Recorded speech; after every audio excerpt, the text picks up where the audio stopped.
Bismillahirrahmanirrahim. Assalamualaikum warahmatullahi wabarakatuh.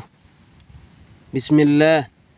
Wassalatu wassalamu ala rasulillah wa ala alihi wa ashabihi wa man walah.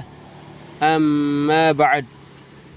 Kita lanjutkan kembali mempelajari kitab Syurutus Salati wa Arkanuha wa Wajibatuha karya Syekhul Islam Muhammad bin Abdul Wahhab rahimahullahu ta'ala, yang dijelaskan Fadilatul Syekh Abdul Muhsin Al-Abbad hafizahullahu ta'ala. Syarat-syarat wudu.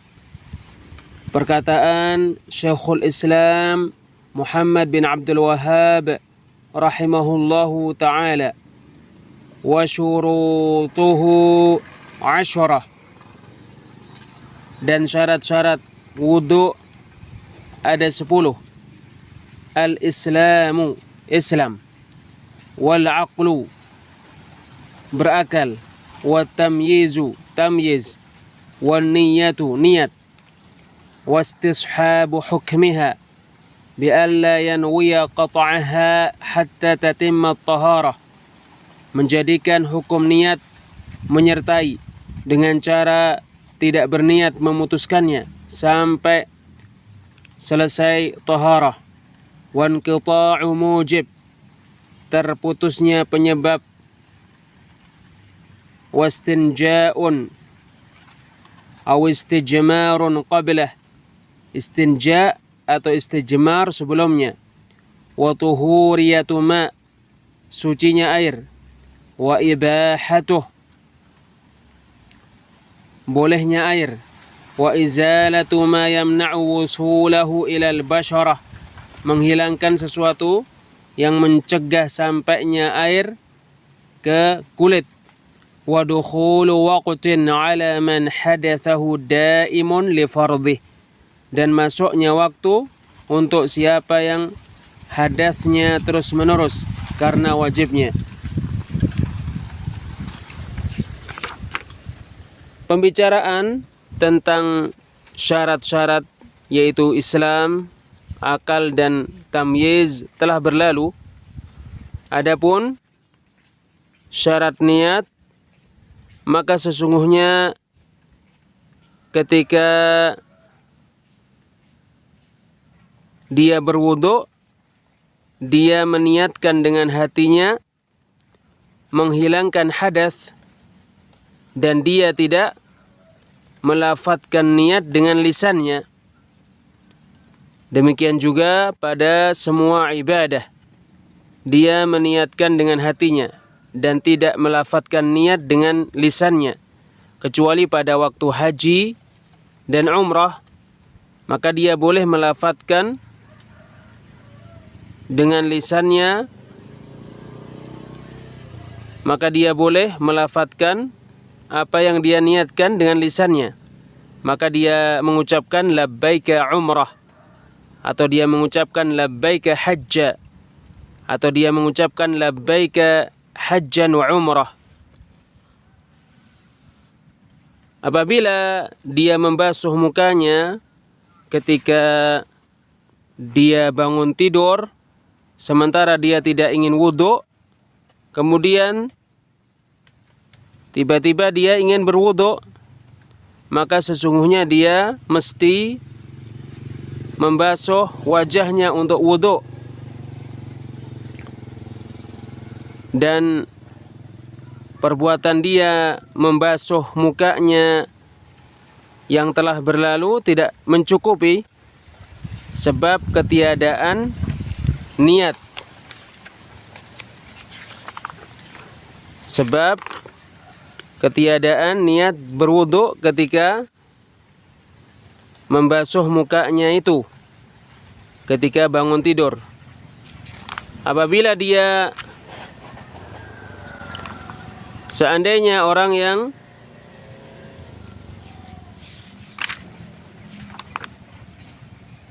junub mandi untuk mendinginkan badannya dalam keadaan dia lupa junub, maka sesungguhnya mandinya itu tidak mencukupi mandi junub karena tidak ada niat. Bersamaan niat bersuci, dia menjadikan hukum niat menyertai sampai selesai taharah. Maka jika dia berniat memutus niat di tengah-tengah wudu, kemudian dia ingin menyempurnakan wudu, maka itu tidak boleh dia lakukan. Bahkan dia mesti memulai wudu dari pertama kalinya. Dan dia tidak menyempurnakan sisa wudu, sebab dia benar-benar telah membatalkan apa yang terjadi darinya. Inilah syarat yang kelima. Syarat yang keenam, terputusnya penyebab, yaitu terputusnya penyebab wudu, yaitu hadas.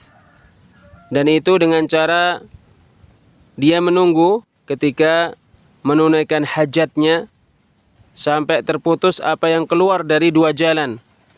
Maka dia tidak mulai berwudu sebelum terputus apa yang keluar dari dua jalan. Syarat yang ketujuh, istinja atau istijmar sebelum berwudu. Ini apabila yang keluar dari dua jalan, air kencing atau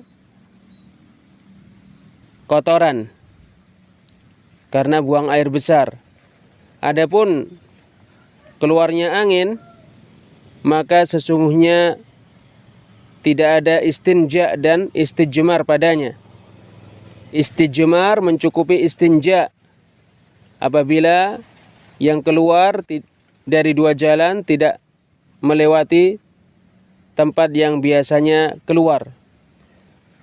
Namun jika melewati tempat yang biasanya ia keluar, diperlukan bersamaan dengan itu istinja untuk menghilangkan najis. Syarat yang kedelapan,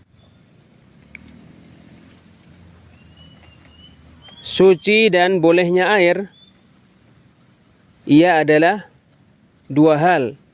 Syekh Muhammad bin Abdul Wahhab rahimahullah menjadikan syarat-syarat wudu 10 dan menyebutkan setelah ini dua syarat. Berdasarkan hal ini, Syekh Muhammad bin Abdul Wahhab menganggap suci dan bolehnya air satu syarat. Disyaratkan pada air yang digunakan berwudu suci dan mensucikan, maka orang yang berwudu tidak bersuci dengan air yang najis.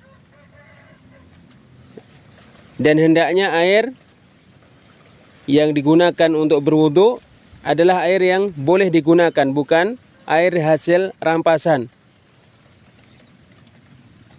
Perkara yang terakhir ini, yaitu bolehnya air, ya airnya itu adalah air yang boleh digunakan, bukan air hasil rampasan. Terjadi perbedaan pendapat padanya. Dan terkait menjadikannya syarat, perlu diteliti. Dan yang paling tepat, barang siapa yang berwudu dengan air rampasan, maka wudunya sah. Sementara dia berdosa karena merampas atau karena mencuri air untuk berwudu. Sepertinya siapa yang sholat di tanah rampasan, atau dia sholat dengan baju yang terbuat dari sutra, maka sholatnya sah dalam keadaan dia berdosa karena merampas dan karena memakai sutra. Syarat yang ke-9, menghilangkan apa yang mencegah sampainya air ke kulit. Maka mesti pada wudu dari sampainya air ke bagian-bagian wudu, dan harus dan wajib menghilangkan sesuatu yang mencegah sampainya air ke kulit, seperti tanah, adonan roti, cat, dan selain itu dari sesuatu yang menutupi kulit. Adapun sesuatu yang merubah warna kulit dan tidak menutupi kulit seperti hina, maka itu tidak berpengaruh. Syarat yang ke-10, masuk waktu bagi yang hadasnya terus-menerus karena wajibnya. Maksudnya, siapa yang terus-menerus buang air kecil atau terus-menerus mengeluarkan angin, demikian juga perempuan yang istihadah, maka mereka ini berwudu ketika masuk waktu untuk setiap sholat fardu. Maka jika mereka berwudu untuk salat zuhur setelah masuk waktunya dan sholat dan mengerjakan sholat zuhur, kemudian masuk padanya waktu sholat asar, maka dia tidak sholat asar dengan wudu yang dia lakukan untuk sholat zuhur. Bahkan dia harus berwudu setelah masuknya waktu sholat asar untuk sholat asar. Hal itu ditunjukkan oleh perintah Nabi SAW kepada Fatimah binti Abi Hubeish, dan dia adalah perempuan yang istihadah, agar dia berwudu untuk setiap sholat. Dikeluarkan oleh Bukhari dari hadis Aisyah radhiyallahu anha.